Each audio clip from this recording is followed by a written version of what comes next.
రెండోది అవతలి వాళ్ళు ఇన్ఛార్జిగా ఉన్నందుకో లేకపోతే ఇంకో దానికి ఉన్నందుకు అరెస్ట్ చేయాలని చెప్తున్న మీరు ఇక్కడ మీ పేరు అక్కడ నిందితుడిగా పట్టుబడిన వాడు చెప్పాడు వాంగ్మూలంలో మీ పేరు ఉందంటే లేదు కావాలని చెప్పించారంటే వీటి కొలబద్దలు ఏమున్నాయి? అవును, అందరూ తోడు దొంగలు చాలా మంది ఉన్నారనే విషయం అయితే తెలుస్తుంది. కొంతమంది అది చట్టబద్ధత దానికి కొంతమంది కావాలని పోలీసులు ఇప్పుడు చట్టబద్ధత అప్పుడు ఉందో లేదో ఇప్పుడు పోలీసులో కేసు పెట్టి అరెస్ట్ చేశాక కోర్టు ముందు అయితే ప్రొడ్యూస్ చేస్తారు కదా. అవును, 24 గంటల్లో పోలీసులు ఏకపక్షంగా తీసిపోయే అవకాశం లేదు కదా.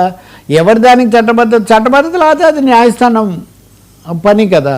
కాబట్టి ఇక్కడ ఇద్దరు కూడా తమ బాధ్యత మాదా మీదే అని, కానీ కల్తీ మద్యం నిజమా, తాగిన వాళ్ళు నష్టపోవడం నిజము, సంసారాలు గుల్ల కావడం నిజము, వీళ్ళు 2 పార్టీల్లో ఉన్న మాట నిజము.